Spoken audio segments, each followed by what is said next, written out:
Okay, so in the last session we have completed about fructose, है ना। Fructose के बारे में हमने सारी चीज़ें देखी, उसका फार्मूला, उसका स्ट्रक्चर, ठीक है, straight line structure, ring structure, उसका हैवर्थ स्ट्रक्चर, ठीक है। तो ये दो ग्लूकोज एंड फ्रुक्टोज, ये दो सबसे ज़्यादा इंपॉर्टेंट मोनोसैकेराइड्स थे जिनके बारे में हमको पढ़ना था।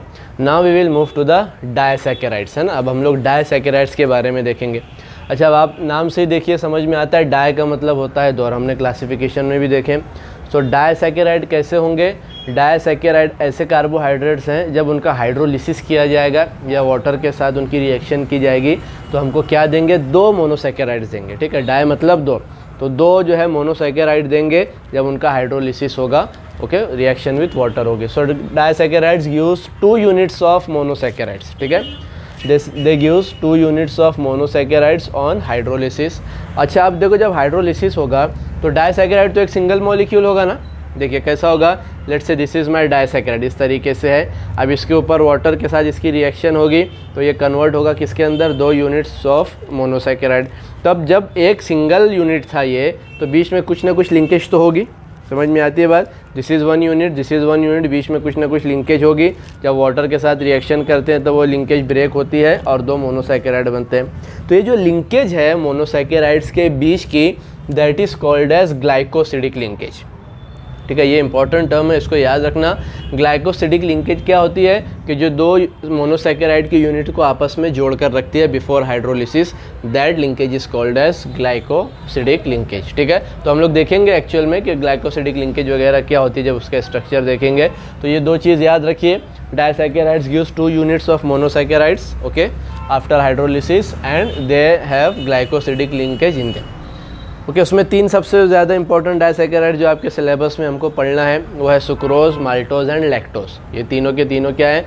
दे ऑल आर डायसैकेराइड्स। तो उसमें सबसे पहले हम लोग स्टार्ट करते हैं सुक्रोज, ठीक है। सुक्रोज, इसे केन शुगर भी बोला जाता है ना, गन्ने का मतलब वो जो शुगर है, that is also called as sucrose या केन शुगर।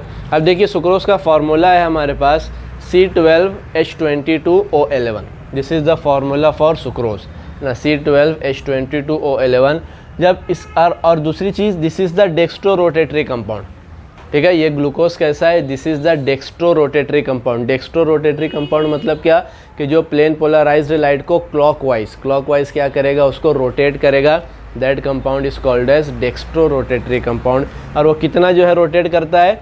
+66.5 डिग्री से, मतलब प्लेन पोलराइज्ड लाइट को क्लॉकवाइज क्या करेगा? देखिए अब मैं इस बताता हूँ तो ये मैं मेरे हिसाब से बता रहा हूँ, ठीक है। आप लोग इमेजिन करिए, आप लोगों के लिए ये एंगल एंटी क्लॉकवाइज है, but for me it is clockwise. तो वो क्या करेगा? 66.5 डिग्री से प्लेन पोलराइज्ड लाइट को रोटेट करेगा क्लॉकवाइज डायरेक्शन में। That's why it is the dextro rotatory compound, ठीक है। आगे बात समझ में? इसके लिए हम लोग क्या लगाएंगे? प्लस लगाते हैं। लेवो रोटेटरी के लिए हम लोग क्या लगाते हैं? माइनस लगाते हैं। अब देखिए बेसिकली होता क्या है कि जब हमको सुक्रोज से जो है 2 मोनोसैकेराइड मिलेंगे, तो देखिए सबसे पहले तो ये ले लिया हमने सुक्रोज, ठीक है। This is the sucrose. उसको क्या किया? वाटर के साथ रिएक्शन किया, उसका हाइड्रोलिसिस किया, ठीक है। एसिडिक मीडियम होता है ये रिएक्शन, इससे पहले भी हम लोग देख चुके हैं। डाइल्यूट HCl होता है या डाइल्यूट H2SO4, जिससे हमको H+ एसिडिक मीडियम मिलता है। और सबसे इंपॉर्टेंट चीज़, ये इन्वर्टेज, ये एक टाइप का एंजाइम है। इसलिए कि देखिए लिविंग ऑर्गेनिजम्स के अंदर बायोलॉजी में आप लोगों ने पढ़ा होगा कि बहुत एंजाइम्स होते हैं, और एंजाइम्स बेसिकली ये बायो कैटलिस्ट होते हैं। मतलब बॉडी के अंदर की जितनी भी केमिकल रिएक्शंस हैं, बायोकेमिकल रिएक्शंस, उसको स्पीड अप करने का काम करते हैं। So they are called as enzymes. Enzymes are again also biomolecules which is treated as a biocatalyst और which is used as a biocatalyst. कि उनका रोल क्या होता है? किसी भी रिएक्शन में जो बायोकेमिकल रिएक्शंस हैं उसको क्या करना होता है? उसको इन्हांस करने का काम करते हैं, ठीक है। तो इस रिएक्शन के अंदर जो एंजाइम यूज़ हो रहा है उसको बोला जाता है इन्वर्टेज, ओके। नाम याद रख लीजिए, invertase. It is the enzyme. ये क्या है हमारे पास? ये एक एंजाइम है जो सुक्रोज को किस में कन्वर्ट करता है? ग्लूकोज और फ्रुक्टोज में कन्वर्ट करने का काम करता है। That is called as invertase. आगे बात समझ में?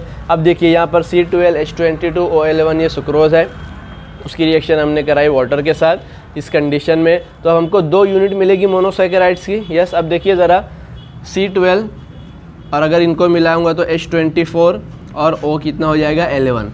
तो 2 यूनिट में बनाऊंगा C6H12O6 C6H12O6।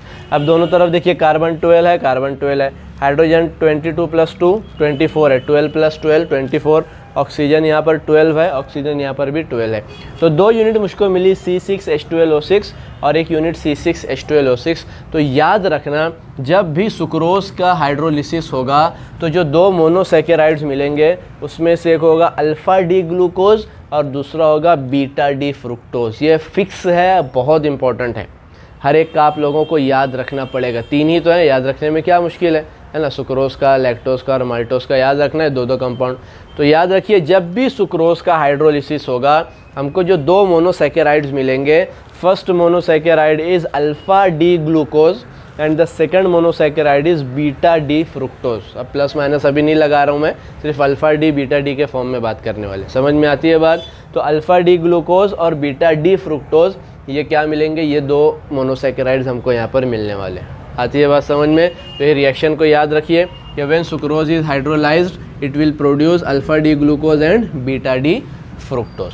अच्छा, अब इसमें एक बहुत इंटरेस्टिंग चीज़ है कि देखिए हम सबको पता है कि अभी सुक्रोज क्या है, यहाँ पर डेक्स्ट्रो रोटेटरी है। मतलब अगर ये कंपाउंड रहा और इसमें से प्लेन पोलराइज्ड लाइट पास हुई तो ये किस तरफ जो है रोटेट करेगा, ये क्लॉकवाइज डायरेक्शन में रोटेट करेगा सुक्रोज, ठीक है। लेकिन जब हमने इसका हाइड्रोलिसिस किए और हाइड्रोलिसिस करने के बाद हमको 2 कंपाउंड मिले, एक अल्फ़ा डी ग्लूकोज मिला, एक बीटा डी फ्रुक्टोज। और हम सब ने देखा कि अल्फ़ा डी ग्लूकोज क्या है, वो डेक्स्ट्रो रोटेटरी है। यस और नो, आप पीछे के लेक्चर में देखिए आपको मिल जाएगा। वो प्लेन पोलराइज्ड लाइट को क्लॉकवाइज डायरेक्शन में रोटेट करता है, लेकिन कितने डिग्री से, 52.7 डिग्री से। अच्छा, हमने ये भी पढ़ा है कि जो फ्रुक्टोज है वो लेवो रोटेटरी है ना। वो प्लेन पोलराइज्ड लाइट को एंटी क्लॉकवाइज डायरेक्शन में क्या करता है, रोटेट करता है। और वो कितना एंगल से रोटेट करता है, -92.4 डिग्री। अब देखिए मज़े की बात इसमें यह है कि जब हमारा मिक्सचर बना, ये अल्फ़ा डी ग्लूकोज है, ये बीटा डी फ्रुक्टोज है। अब एक प्लेन पोलराइज्ड लाइट इसके अंदर से पास हो रही है, तो अल्फ़ा डी ग्लूकोज क्या चाहेगा कि प्लेन पोलराइज्ड लाइट को क्लॉकवाइज डायरेक्शन में 52.7 डिग्री से रोटेट करे। और बीटा डी फ्रुक्टोज क्या चाहेगा कि उस प्लेन पोलराइज्ड लाइट को एंटी क्लॉकवाइज रोटेट करे, कितने एंगल से, 92.4 से।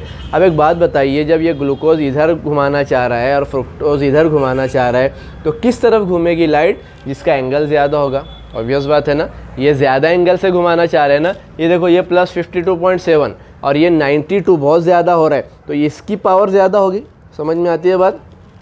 ये 52.7 से घुमा रहा है, ये 92.4 से घुमा रहा है, तो ये पावर ज़्यादा होगी ना। तो जो नेट रोटेशन होता है प्लेन पोलराइज्ड लाइट का, वो कितना होगा, इसमें से इन दोनों का अगर माइनस करेंगे तो हमको कितना मिलता है, 39.7 डिग्री। और किस तरफ, माइनस मतलब एंटी क्लॉकवाइज।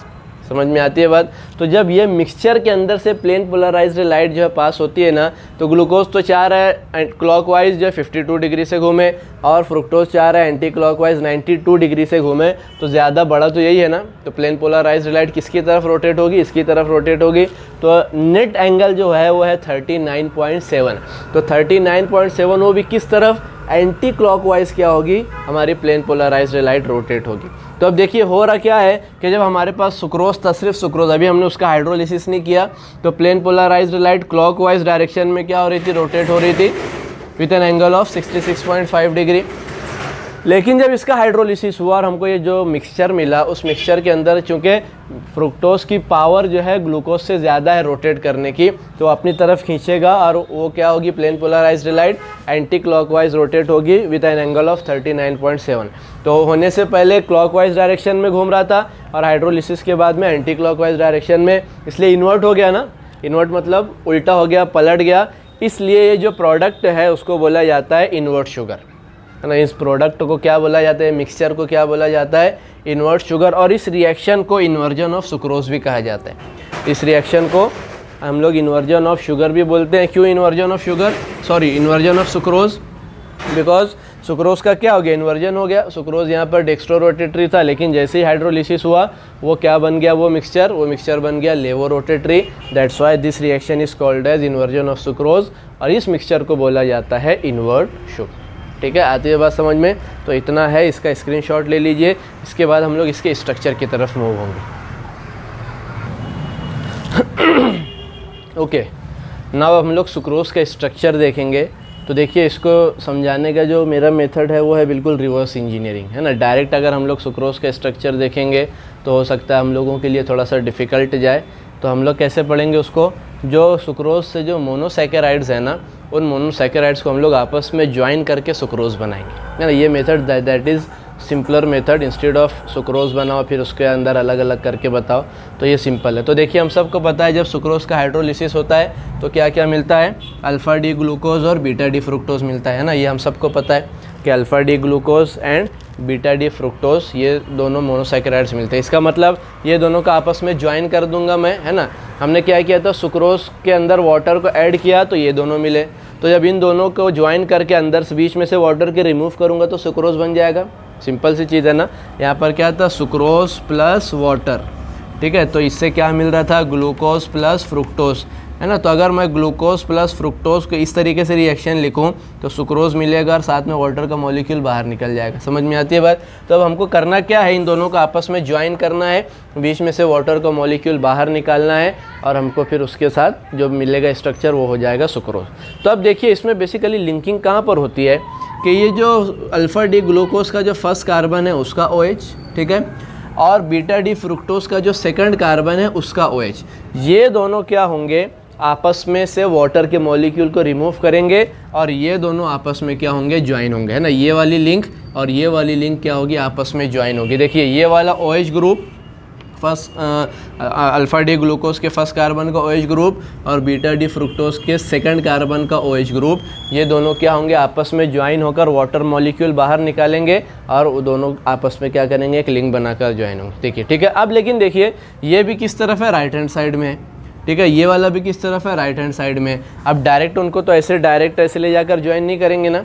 ज्वाइनिंग के लिए होगा क्या, अल्फ़ा डी ग्लूकोज यहाँ रहेगा और ये जो बीटा डी फ्रुक्टोज है ये अभी OH ग्रुप यहाँ पर है ना, उसको पलटा देंगे तो किधर आ जाएगा, लेफ्ट हैंड साइड में। समझ में आती है बात। तो अब हमको इसको रोटेट करना है। लेकिन अब एक चीज़ इसमें बहुत इंपॉर्टेंट है जो आपको याद रखना पड़ेगी, ध्यान में रखना पड़ेगी। ये जो रोटेशन होता है ना वो 180 डिग्री का रोटेशन होता है। ध्यान से समझना ज़रा। ये जो बीटा डी फ्रुक्टोज का रोटेशन, अच्छा रोटेट करना है क्यों, आप सबको पता है क्योंकि ये OH भी राइट में है, ये OH भी राइट में है। इसको हमको लाना किधर है, लेफ्ट हैंड साइड में, है ना। मतलब पूरे स्ट्रक्चर को अपने को पलटाना पड़ेगा, पूरा रोटेट करना पड़ेगा ताकि ये लेफ्ट में आ जाए और ये तो राइट में है ही, तो ये दोनों आपस में आसानी से क्या हो जाएंगे, लिंकिंग बना लेंगे।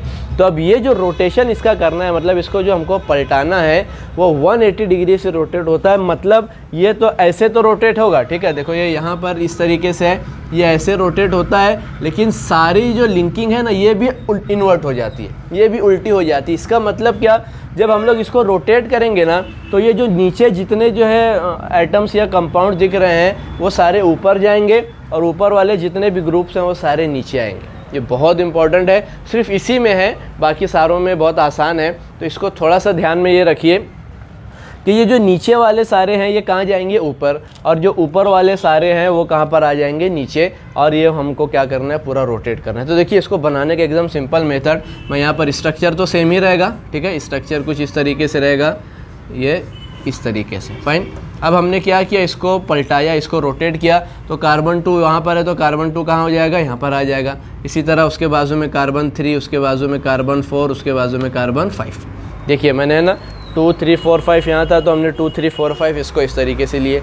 अब दूसरी चीज़, ये 180 डिग्री का रोटेशन है, तो ये 180 डिग्री के रोटेशन की वजह से जितने ऊपर के ग्रुप्स थे वो सब नीचे जाएंगे और जितने नीचे के ग्रुप्स थे वो सब कहाँ जाएंगे, ऊपर जाएंगे। ये दो चीज़ आप लोगों को ध्यान में रखना। अब देखिए कार्बन 2 के ऊपर कौन सा ग्रुप है, OH ग्रुप है, तो OH ग्रुप यहाँ पर किधर आ जाएगा, OH ग्रुप आ जाएगा नीचे। और कार्बन 2 पर CH2OH नीचे से, तो यहाँ पर CH2OH कहाँ पर आ जाएगा, ऊपर आ जाएगा। एकदम सिंपल, कुछ नहीं है। सिर्फ क्या करो, पहले तो ये इसको ऐसे इस तरीके से लिखो, है ना। यहाँ से 2 लिख रहे हो, देखो सिंपल सा मेथड बता रहा हूँ। 2 यहाँ से लिख रहे हो ना, 2 3 4 5, तो यहाँ से शुरू करो 2 3 4 5, एकदम simple. Instead of writing from here, right from here. 2 3 4 5 हो गया, 2 3 4 5। और दूसरा, अब जहाँ पर जो है ग्रुप्स ऊपर नीचे, ठीक है, इस तरीके से है, तो सिर्फ उसको क्या कर दो, पलटा दो। तो कार्बन 2 पर वहाँ पर OH ऊपर था, यहाँ पर नीचे हो गया। कार्बन 2 पर वहाँ CH2OH नीचे था, यहाँ पर ऊपर हो गया। इसी तरह कार्बन 3 पर देखिए H नीचे OH ऊपर, तो यहाँ पर OH को क्या करना पड़ेगा, नीचे, और H को करना पड़ेगा ऊपर। सिंपल है ना, कुछ मुश्किल है। कार्बन 4 पर OH नीचे H ऊपर, तो यहाँ पर OH को ऊपर करना पड़ेगा, H को नीचे करना पड़ेगा। और कार्बन 5 पर H नीचे है और CH2OH ऊपर है, तो यहाँ H ऊपर कर दो और CH2OH को क्या कर दो, नीचे कर दो। बिल्कुल सिंपल सा मेथड। आगे बात समझ में। तो ये हमने रोटेट किया 180 डिग्री से, उसके बाद मुझको ये वाला फ्रुक्टोज मिला। अब इसका कोई काम नहीं है, अगर इसका स्क्रीनशॉट लेना है तो ले लीजिए, फिर हम लोग आगे बढ़ेंगे। ओके, अब मैं इसको क्या करता हूँ, रब करता हूँ। ठीक है, अब हमको बेसिकली ये वाला फ्रुक्टोज चाहिए, आफ्टर जो 180 डिग्री हमने जो उसको रोटेट किया, ये वाला चाहिए। फाइन। अब देखिए यहाँ पर क्या होगा, सिंपल सा कि कार्बन अल्फ़ा डी ग्लूकोज का carbon 1 and beta D fructose का कार्बन 2। अब इन दोनों के जो OH ग्रुप है, इसके अंदर से हमको निकालना है वाटर का मॉलिक्यूल। ठीक है, तो दोनों पॉसिबिलिटी हो सकती है, यहाँ से OH निकालो और यहाँ से H निकालो, ये H2 हो गया, या यहाँ से OH निकालो और यहाँ से H निकालो, ये H2 हो गया। चलो फॉर एग्जांपल मैं यहाँ से OH को रिमूव करता हूँ। ठीक है, तो अब ये कार्बन की एक ये वैलेंसी है और यहाँ से H को रिमूव करूँगा। ठीक है, O रहने दूँगा, तो देखिए ऑक्सीजन को रिमूव किया तो ये इस तरीके से बना। ठीक है, फिर से देखिए,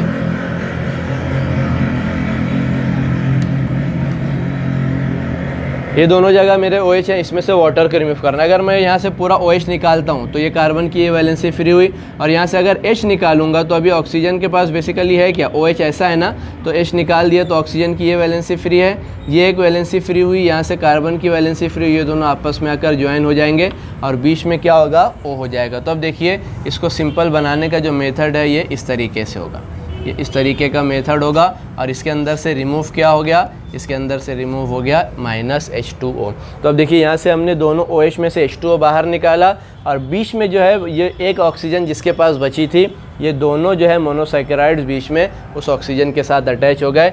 इसको बोला जाता है ग्लाइकोसिडिक लिंकेज। अब समझ में आया what do you mean by glycosidic linkage. तो इसको बोला जाता है ग्लाइकोसिडिक लिंकेज, कि दो मोनोसैकेराइड को आपस में ज्वाइन करने वाली जो लिंकेज है दैट इज़ ग्लाइकोसिडिक। अब देखिए इसका अगर रिवर्स देखेंगे, और अब देखो ये जो स्ट्रक्चर बना, ये स्ट्रक्चर क्या बन गया, ये स्ट्रक्चर बन गया सुक्रोज का।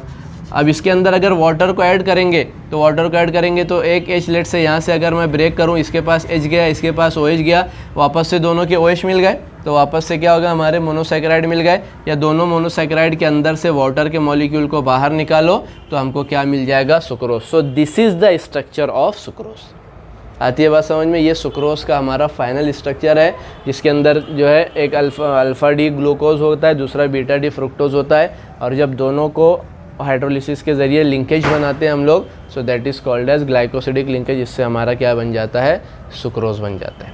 ठीक है, सिंपल सी चीज़ है, इसकी थोड़ा सा प्रैक्टिस लगेगी, एक बार दो बार आप लोग लिखोगे तो ये आप लोगों के लिए बहुत सा सिंपल सा हो जाएगा। फाइन, तो इसका स्क्रीनशॉट ले लीजिए। लेक्चर आज फिनिश करते हैं, इसके बाद हम लोग आगे देखेंगे। Thank you.